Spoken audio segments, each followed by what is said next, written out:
Yes, friends, we'll continue with where we have left in the last class. Last class we talked about precision lattice parameter calculations. So this is one of the applications of X-ray diffraction, that once I have known what is the crystal structure of a particular sample, I would like to know what is its lattice parameter precisely. And I am just using only A because for cubic it is only one lattice parameter that is important. For other crystal systems there are other lattice parameters. So we have come to know what are all the methods that we use to find out the lattice parameter precisely. Once I find out lattice parameter precisely, what are the other things that we can do with X-ray diffraction is the next question that comes. So the other things that we can do, first of all, for example, we can find out what are all the phases that are present in a material, and as a result we can possibly even find out the phase diagram. So let's try to see how does one use X-ray diffraction to find out the phase diagram. For example,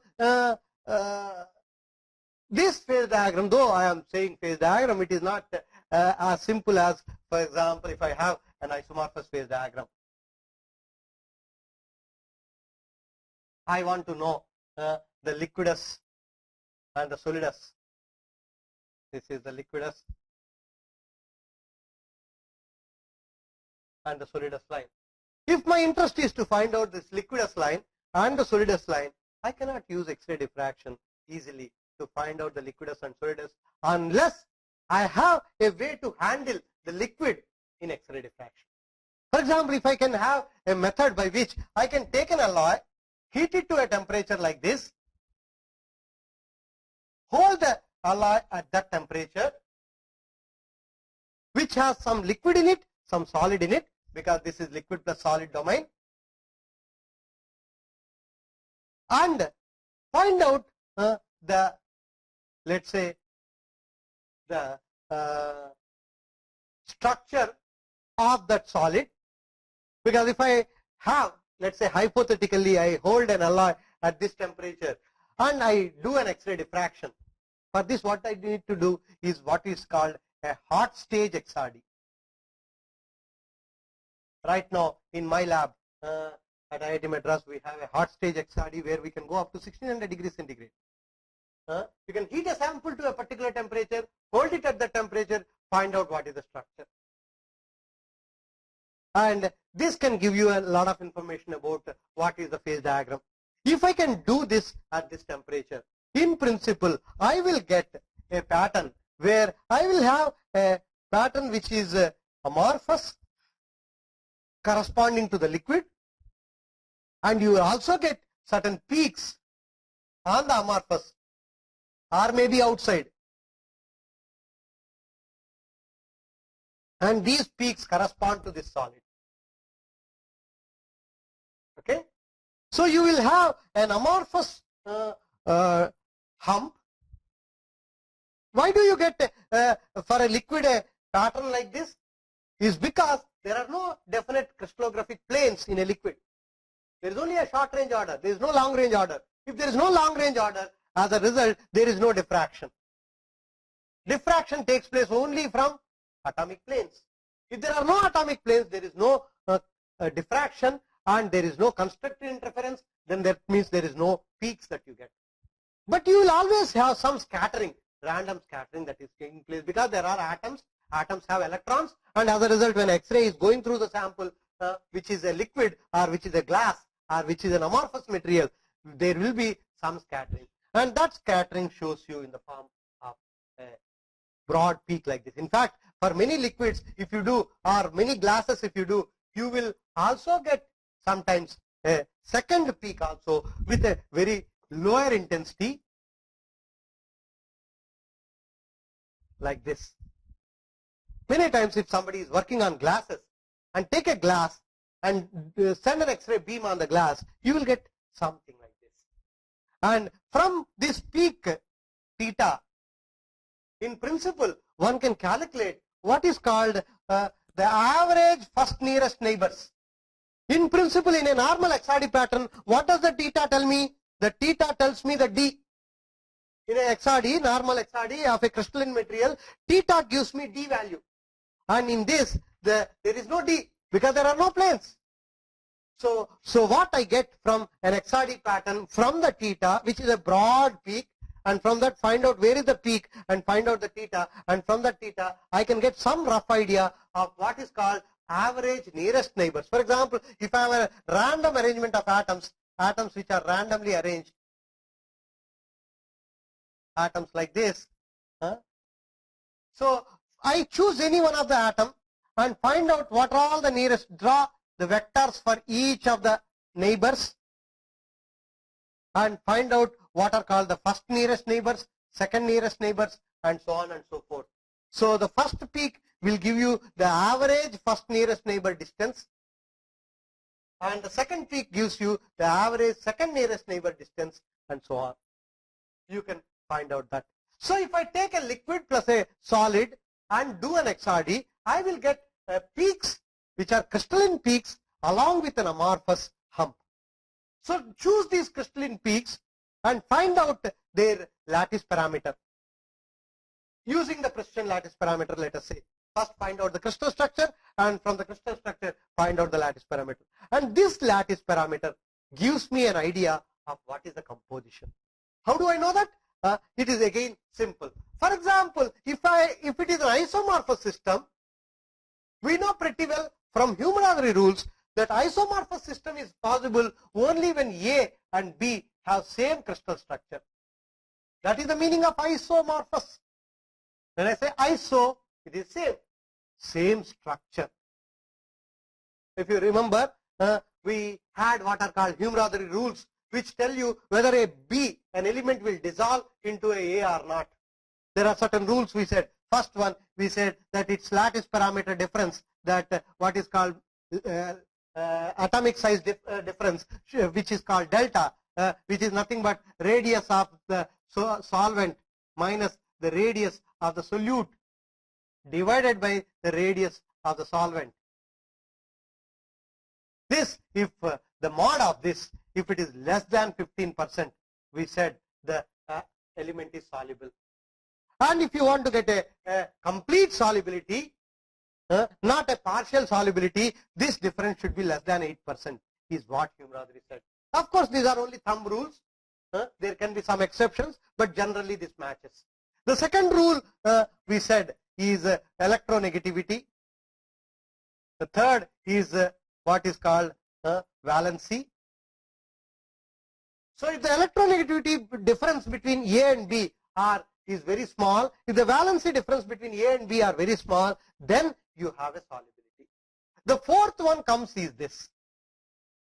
If you want an isomorphous system, that means a complete solubility of A in B and B in A, that is possible only when they have same crystal structure, otherwise not. So as a result, if I know that this is an isomorphous system, and that means the A and B have the same structure, then what I simply do is this. Take the lattice parameter of A, plot lattice parameter versus the composition, let us say. What I need to do, I need to find out only the lattice parameter of pure A and lattice parameter of pure B. Both of them have the same crystal structure. Maybe BCC, maybe FCC. Just to give you an example, this may be a case that you will find for, let's say, iron nickel. They are soluble completely at high temperatures. Okay. So there are so many other cases where they are completely soluble. For example, if I take gold silver or gold copper, they are all isomorphous. So if I take such an isomorphous where the two metals are either BCC or either FCC, then for each of them I can find out the lattice parameter, which is available in standard handbooks. Otherwise, you can get the pure metal of A, pure metal of B, and again do the XRD, find out the precise lattice parameter. Once I know that, this is the lattice parameter of A, this is the lattice parameter of B. There is a rule that people regularly use called Wiegert's law. Okay? Wiegert's law states that if A and B are isomorphous in nature, that they completely dissolve in each other, when do you get isomorphous?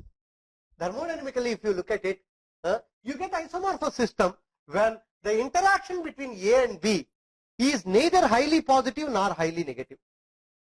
That means if you go into the thermodynamics, start talking about what is called delta H mixing.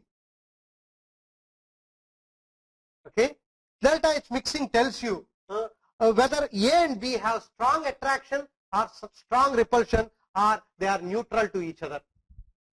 If there is a strong attraction between A and B, the delta H mixing is negative. Delta H mixing is nothing but H of the alloy minus H of A and H of B.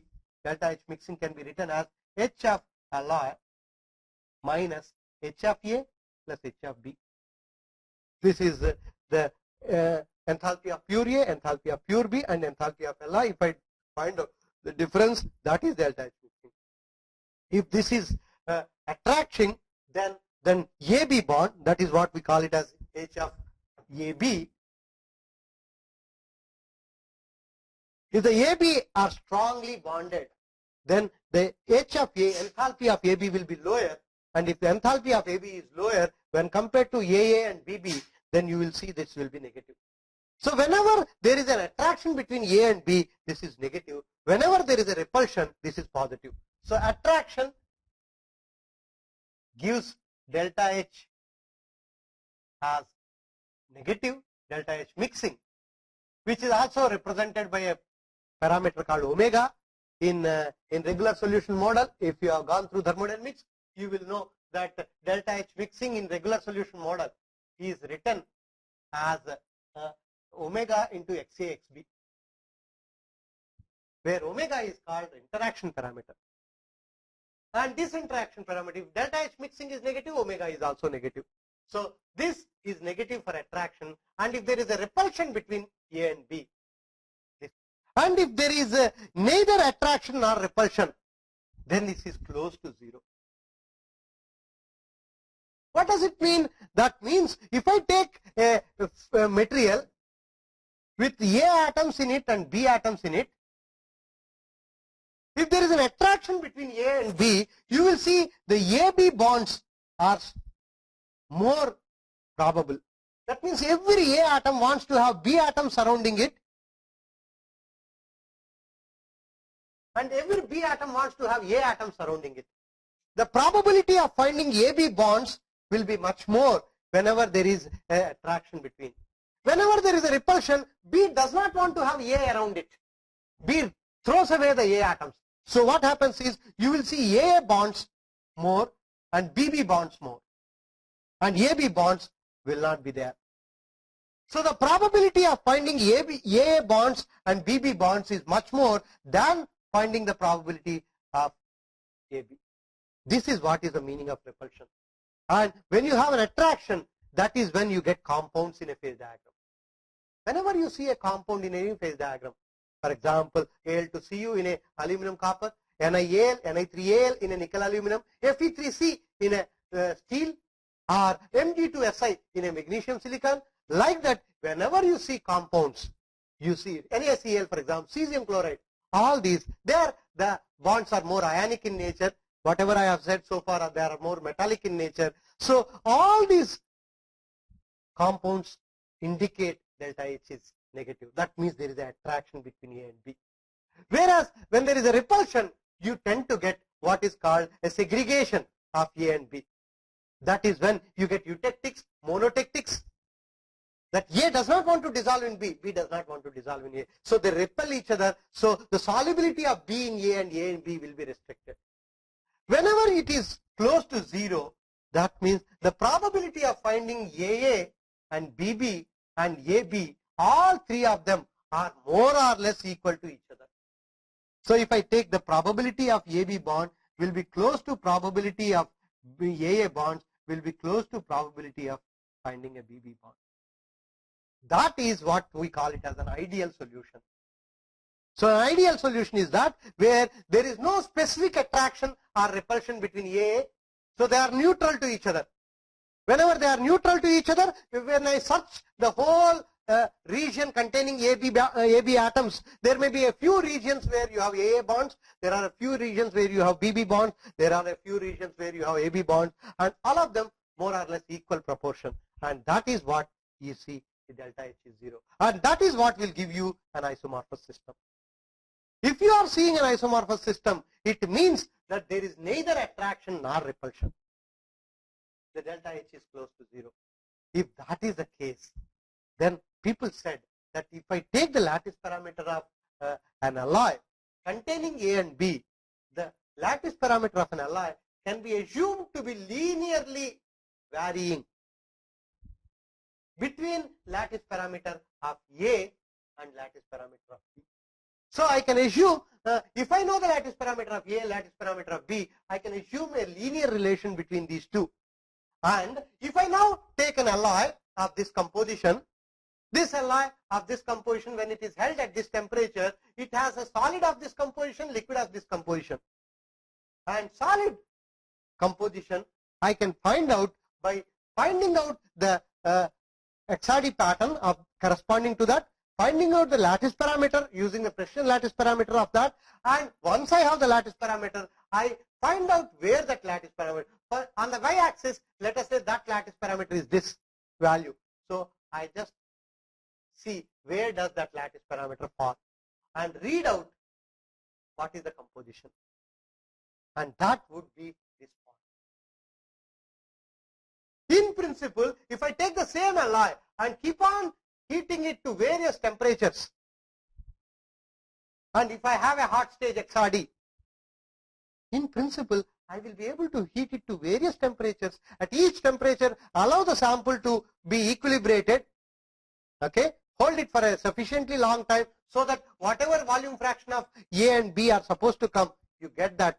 And once you get that, you will be able to find out what is these compositions.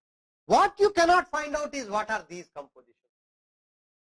Because what you get is only a broad peak, okay, for a liquid. And from that broad peak, finding out its composition is not so easy. So liquidus is more difficult to find out. And solidus is easier.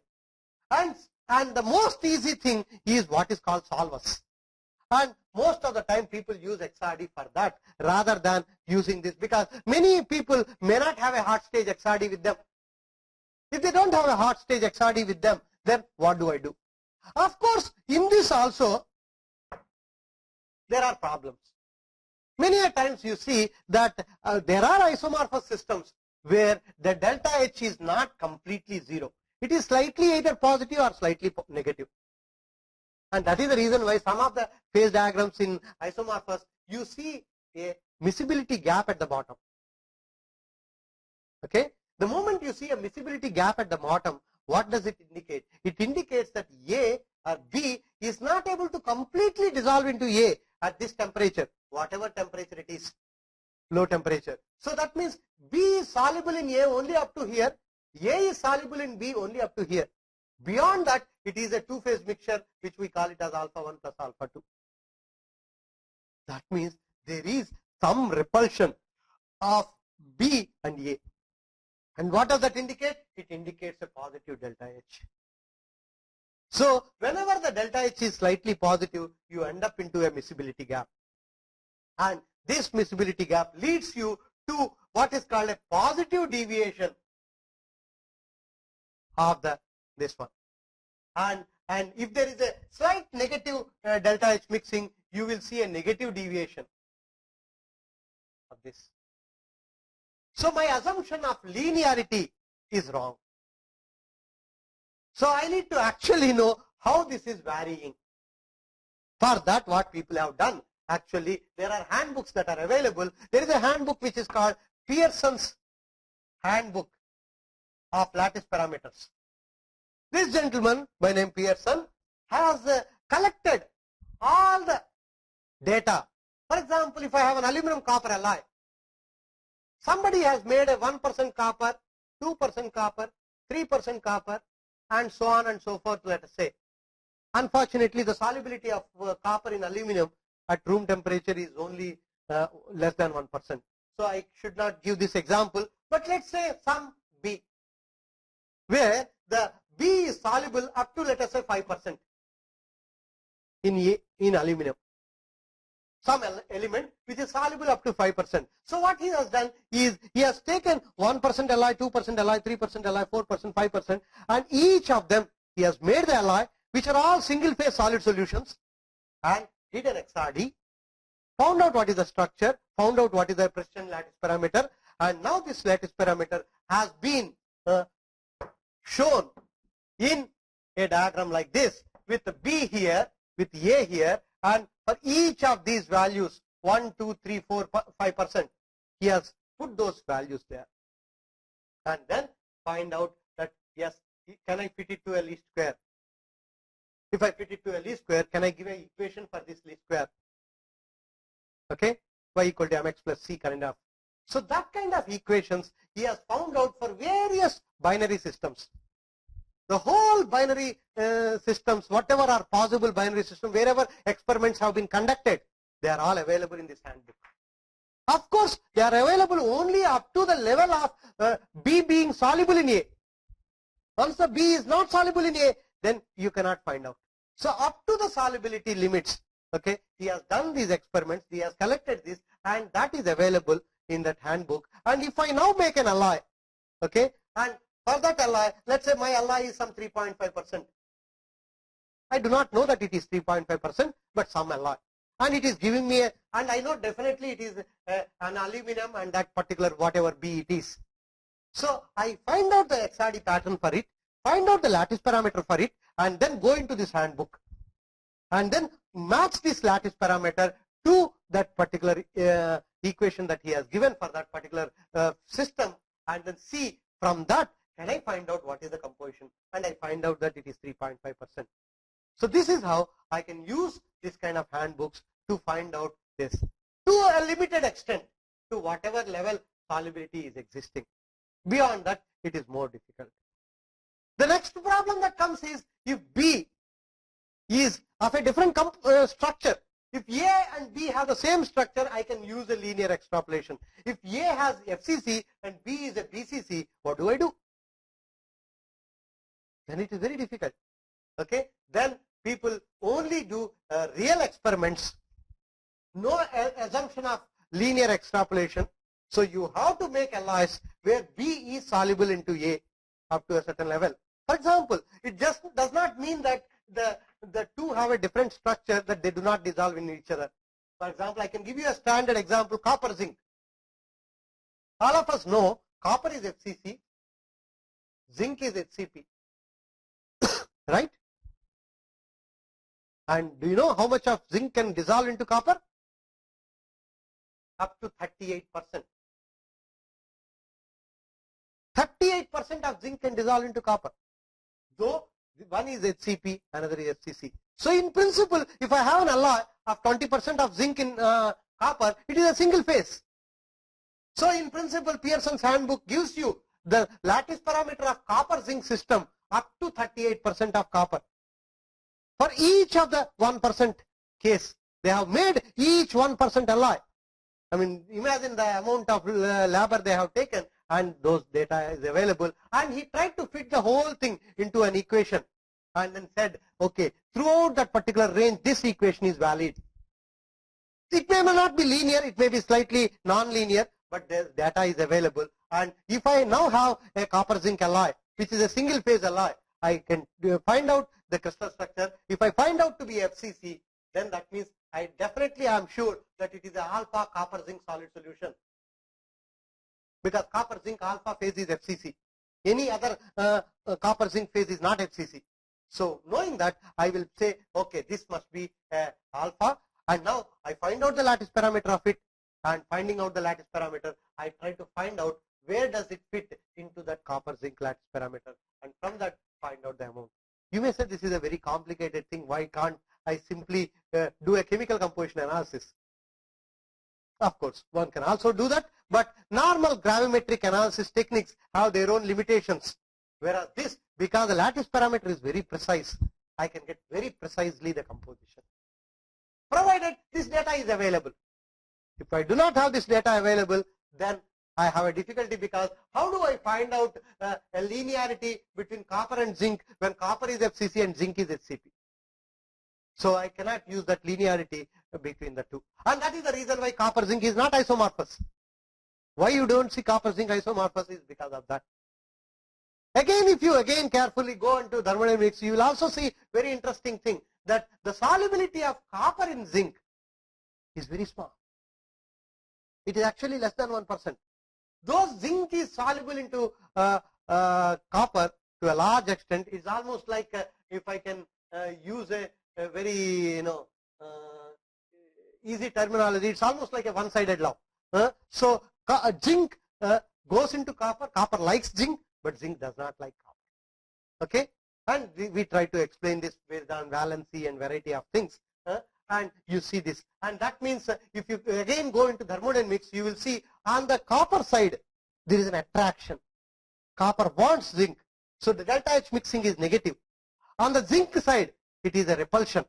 Zinc does not want. So the delta H mixing need not be always same throughout the phase diagram. That is the reason why regular solution model fails in most of the cases. People have come up with what are called subregular solution models. For example, if you have looked at subregular solution where we say the delta H mixing is XA XB into XA omega A plus XB omega B. This is the subregular solution model, which clearly says that there are two interaction parameters, one on the A side, one on the B side. That tells you the A side may be completely negative, B side may be positive, or vice versa. If A omega A is equal to omega B, then what happens? This equation boils down to this equation. Because I can take out omega A, then it is XA plus XB. XA plus XB is always equal to 1 for a binary system, and that means it becomes this. So a subregular solution model becomes regular solution model when these two are equal. Otherwise, you will have two types, and it is possible that one side is negative, one side is positive. But all this does not still explain why you get an intermetallic compound in the middle. That is the reason why again this also has a problem. Because this only tells you that there is possibly an attraction on one side and repulsion on one side, but it does not tell you that if I simply take a magnesium silicon phase diagram, if you have ever seen a magnesium silicon phase diagram, there is an intermetallic here. This is the magnesium silicon phase diagram. So silicon on one side, magnesium on the other side, okay, and this is liquid, and this phase is called Mg2Si. That means what? Okay, on the silicon side, solubility of magnesium in silicon is very small. It's almost no solubility here. Similarly, on the magnesium side, solubility of silicon in magnesium is very small. What does that tell you? That it tells you that the omega is positive, both on this side. So omega A is positive, omega B is also positive. But there is a repulsion. But you see suddenly at 33% of silicon and 66% of magnesium, there is a sudden attraction between A and B, and you get a compound.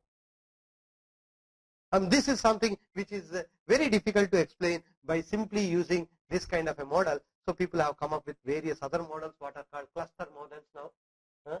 There is something called cluster variation technique. Okay, I do not want to go into details of all this because it's thermodynamics. We are doing X-ray diffraction, so we will stick to X-ray diffraction now. So, but one can do all this. They are all available and one can identify. So what we are trying to understand is that we can find out the composition of an alloy, particularly of a single phase material, using the lattice parameter. You may say that, sir, I can also use X-rays to find out the composition. For example, you must have read about EDX, WDX. We are going to talk about them a little later. These are spectroscopic techniques. They are not diffraction techniques. We are talking here how to use a diffraction technique to find out the composition. Okay?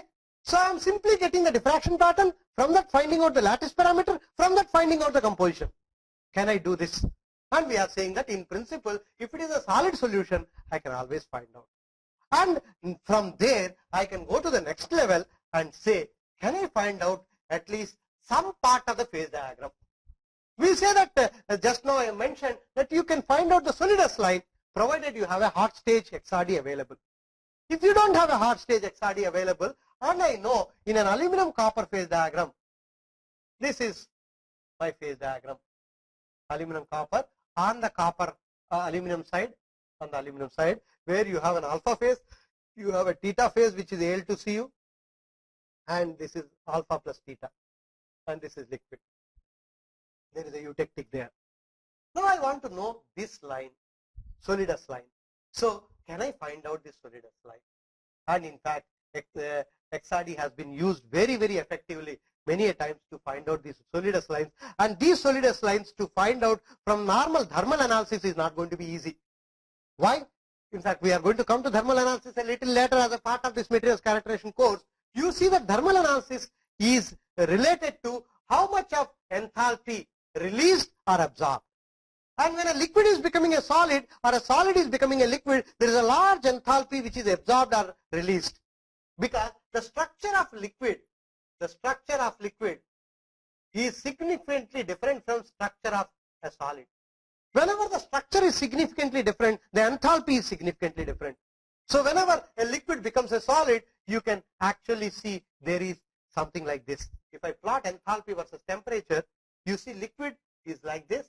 It has a higher enthalpy at the melting point. Solid has a lower enthalpy at the melting point. This is HF liquid, this is HF solid, and this difference is what we call it as delta HF fusion. And it is this which we are measuring in either DTA or DSC. We will come to it a little later.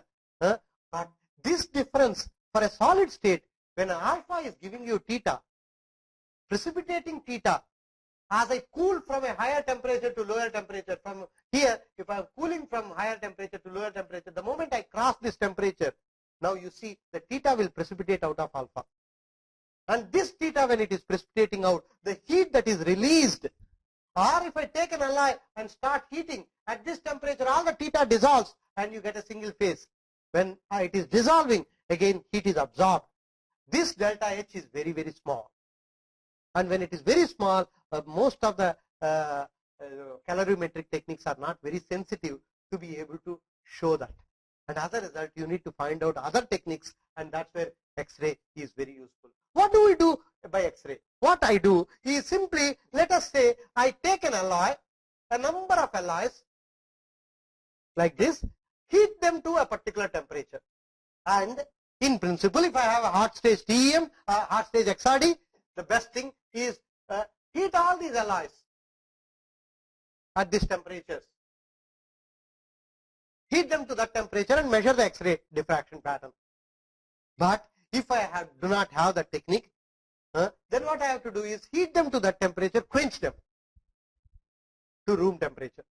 Assuming that during that quenching nothing is happening, no theta is precipitating out, that particular alloy is remaining as a single phase solid solution, or whatever phase it is at that temperature. For these alloys up to this particular point, they are all single phase alloys at that temperature. Beyond this, they are all alpha plus theta. So if I take these alloys, each of these alloy 1, 2, 3, 4, 5 alloys, and then quench them to room temperature, take each alloy and do an X-ray diffraction, then I will see that alloy 1, 2, 3 and 4, all of them are to the left of the solvus line at that temperature. So all of them are single phase solid solutions at that temperature. When I have quenched them, because I am assuming that nothing is happening, and let us say my quenching rate is reasonably high, that nothing has happened, I would see that they are all will be solid solutions. And now if I measure the do X-ray diffraction, measure the lattice parameters for alloy 1, 2, 3 and 4, I get A1, A2, A3 and A4. They will be systematically changing. Why do they systematically change? Because copper content in the alpha is increasing systematically. And if I know that copper is a bigger atom than the aluminum, let us say, then there is a possibility that the lattice parameter will expand when copper is sitting into the lattice of alpha, into the lattice of aluminum. So you will see that the lattice parameter expands. So if I now plot the lattice parameter as a function of composition, you will see that lattice parameter will increase for Li number 1, 2, 3 and 4. Now what about Li number 5? Li number 5 is what? Li number 5 and 6 are nothing but two-phase mixtures. In this two-phase mixture, there is alpha and there is theta. So when I do the XRD analysis of Li 5 and 6, I will see that suddenly, in addition to the normal alpha peaks, which I have got so far in Li 1, 2, 3, 4, in 1, 2, 3, 4, I get the same peaks. Peaks will not be different. Only thing is peaks will be shifted. Why do they get shifted? Because if the lattice parameter is different, for example, if this is for Li number 1, if this is for Li number 1, I can take another color and show that the Li number 2 will have peaks like this. If Li 2 is an Li with a higher copper content, and higher copper content means higher lattice parameter, A1 is smaller than A2. If A1 is smaller than A2, or if A2 is bigger than A1, A2 higher means what? D2 is higher. For a particular peak, let's say if I am considering 111 peak, if it is FCC, 111 peak, if D is higher, then you use the standard lambda equal to 2D sin theta. Okay? If D is higher, then theta is smaller, because sin theta is lambda by 2D. That means what? The peaks will shift to the left. As the lattice parameter increases, the peaks will keep on shifting to the left. So if I take the Li number 3, Li number 3 will have a peak position like this. So you will see one by one the peaks shift. All of them systematically shift, excepting that the peaks will be the same. Same number of peaks you will get, but the peaks will be shifted to the left. And when these are shifted to the left, from that I find out the lattice parameter and plot this. Now if I go to the Li number 5 and 6, you will see that because that Li has alpha and theta both, you will see that in addition to these 4 peaks, I start getting newer peaks now. The new peaks are coming because of the presence of theta, and those peaks may be present somewhere here between the two, and it is also possible that some of the theta peaks may overlap with the alpha peaks, but you will definitely get some new peaks. For my finding out the Salvas line, I am not bothered about this theta peaks at all. What I am bothered is only that in the case of 5 and 6, find out what is the lattice parameter of my alpha. Okay. So if I look at the lattice parameter of alpha in the 5 and 6, you will see that the lattice parameter of alpha of 5 and lattice parameter of alpha of 6 will always be the same. Why? The reason is, if I look at this Li number 5 and Li number 6, Li number 5 and Li number 6 have alpha plus theta. What is the difference between Li 5 and Li 6? Other than composition, if I look at the microstructure, the difference is the amount of alpha and the amount of theta are different. But what about the composition of alpha and theta? The composition of alpha in Li 5 is always this. Composition of theta in Li 5 at that temperature is always this. So you have alpha of this composition, theta of this composition. Whether I choose 5, 6 or 7 or 8, any of the alloy, in all the alloys, alpha will always have this composition. Alpha cannot have any other composition. And in fact, in all our lever rules, we use that. If I have a two-phase mixture, for example, let's take a case of this kind of an alloy, where I want to find out the amount of alpha and amount of, at room temperature, if I want to find out, let's do this. Let's say I have this alloy, an alloy 5 and another alloy 7, let us say. I want to find out what is the amount of phase. What do? I find out what is this composition, what is this composition, and the amount of theta phase is nothing but, if this is my alloy, okay, I call this as C5, composition 5, and if this, I call this as C alpha, I call this as C theta. I say that the amount of theta, percentage theta, is nothing but C5 minus C alpha by C theta minus C alpha. This is what is our lever rule. That means composition of the alloy minus the composition of alpha, the divided by composition of theta by the composition of alpha.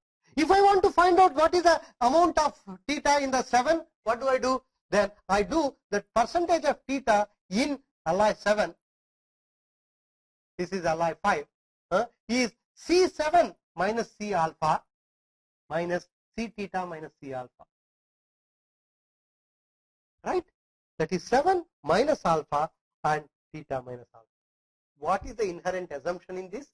The assumption in this is that in case of Li 5 and Li 7, there is alpha and theta, but the alpha composition is always C alpha.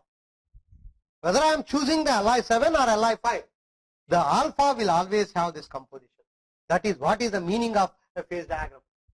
In a phase diagram, at a given temperature, in a two-phase mixture, the composition of alpha is decided by the solvus line, composition of theta is decided by the other solvus line. So, whichever alloy I choose from this end to this end, all the alloys will have the same composition for the alpha. The overall alloy composition may be different, but the alpha composition will always be the same. So, as a result, if I now do for alloy 5 and 7, you suddenly see that this particular thing will show a lattice parameter. If I plot, it will increase and then show. My alloy 5, if this is alloy 5 and if this is alloy 6, I see that I am plotting only the lattice parameter of A of alpha. A of alpha will keep on increasing, and beyond a particular point of composition, A of alpha will not change. Whatever composition alloy I am choosing, my A of alpha will not change. And this point is now the solvus point for that particular temperature. Now, if I go to another temperature, for example, if I want to do it at another temperature here, the solvus is different. So that means again take different alloys and then quench all of them. Then you again start doing, and then you find out that I start from again this point, because this is pure aluminum, let us say. So I go from here and then it keeps on increasing, and beyond a point again it becomes constant. That means beyond this composition, if I choose alloys, this alloy and this alloy and this alloy, all of them will have the same composition for alpha, and so same lattice parameter for alpha. Alpha lattice parameter will not change.